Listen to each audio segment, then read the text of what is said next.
Hello friends, welcome to Knowledge House. Let's look into today's The Hindu newspaper, that is of the date 30th of August 2018. So as usual, we'll be looking only to certain articles that are important from a UPSC and various other competitive exams perspective. So I welcome you all to this video. Let's start.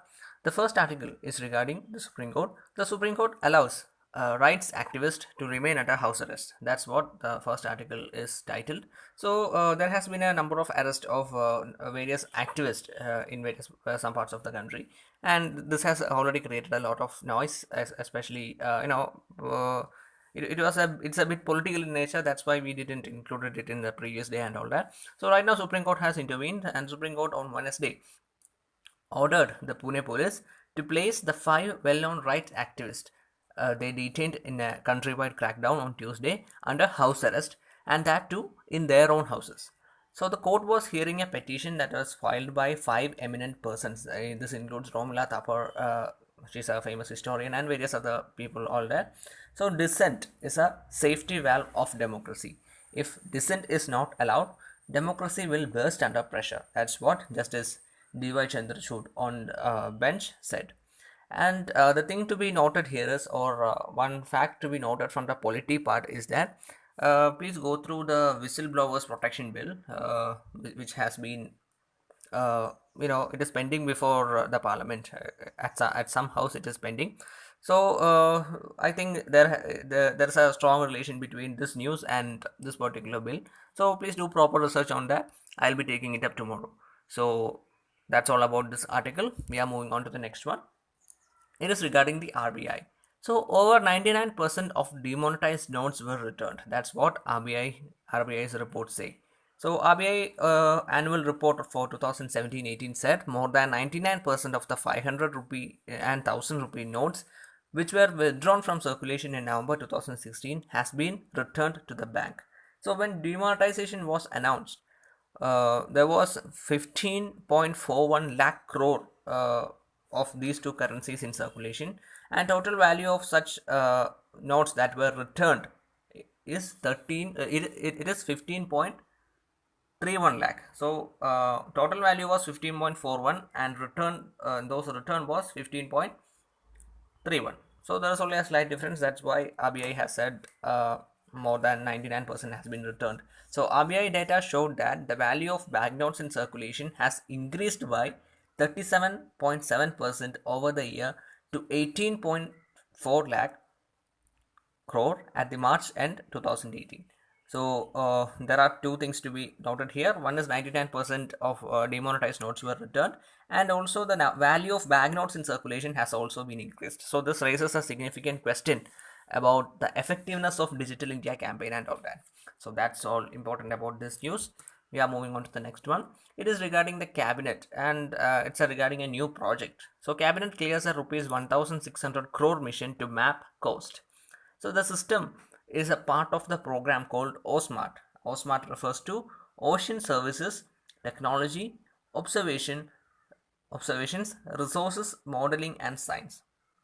So it is Ocean Services, Technology, Observations, Resources, Modeling and Science. Anyway, there is no relation between the first letter of these words and the project name. This project is named OSMART. So that has been piloted by the Union Ministry of Earth Sciences. It has been cleared by the Cabinet Committee on Economic Affairs on Wednesday at an outlay of 1600 crore.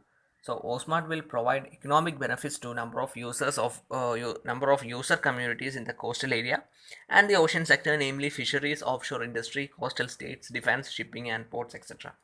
So other key missions under OSMART include, according to the press release, strengthening of the ocean observations and modeling, strengthening of ocean services for fishermen, setting up of marine observatories for monitoring marine pollution, and setting up ocean thermal energy conversion plant in Kavaratti, that is in Lakshadweep, and acquiring two coastal research vessels, and continuation of ocean survey and exploration of minerals and living resources, technology development for deep ocean mining, and manned submersibles, and setting up of 6 desalination plants in Lakshadweep. So just have a glance idea about this. It is not required to by heart all these things. So a glance of this idea, or just a passive understanding is more than enough. So that's all important about that this article. So we are moving on to the next one. It is regarding lynching. So social media sites are to be held responsible. That's what the report by Home Secretary Rajiv Gauba says. So a panel headed by Union Home Secretary Rajiv Gauba, which deliberated on the measures to check incidents of lynching, submitted its report to a group of ministers headed by Home Minister Rajnath Singh. So, a senior government official said the social media platforms would be made accountable for not blocking malicious posts and videos when brought to notice, and an FIR could be filed against the country heads for not complying with the government orders, and they could be prosecuted under law. So, and again, the same official has added that we have stepped up engagements with the social media platform, and there is a provision in the law which enables the government to issue orders to remove objectionable content, block website, etc. And the law enforcement agencies should be able to set up the act and monitor more proactively. That's what the official has said. And compliance should be timely. There have to be. They have agreed to the same.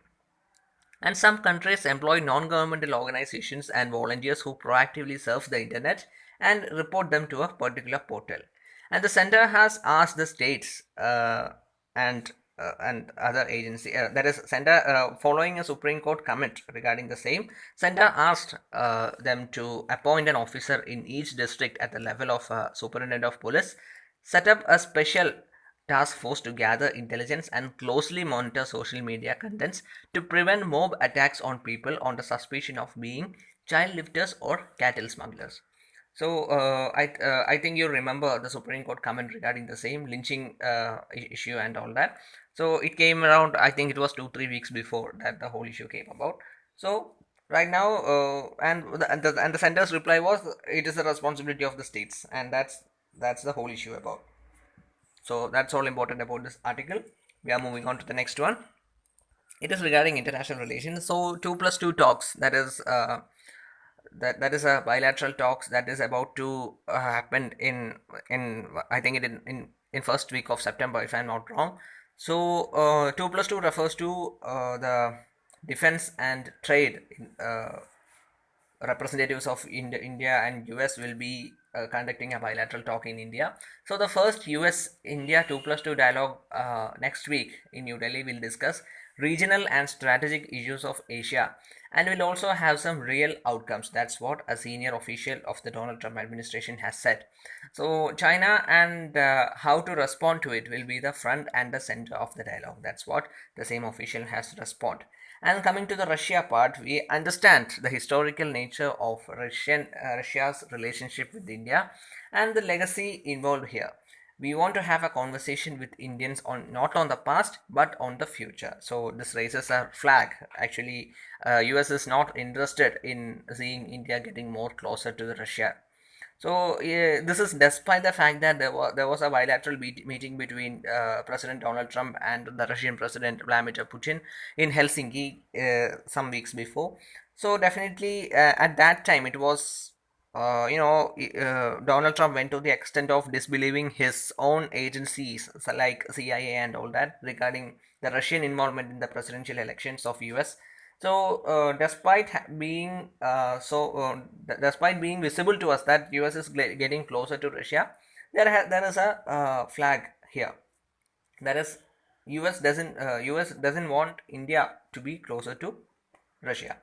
And again, another important issue that is likely to be taken up in this bilateral meeting could be the Iran factor.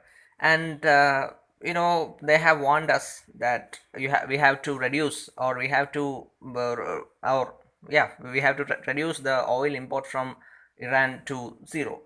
So, and we have replied to them that we won't comply with that.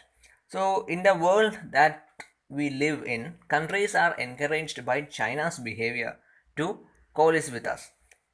And citing the Belt and Road Initiative and the militarization of the South China Sea, we also need an alternative to the BRI, that is Belt and Road Initiative, and we are talking to India on this.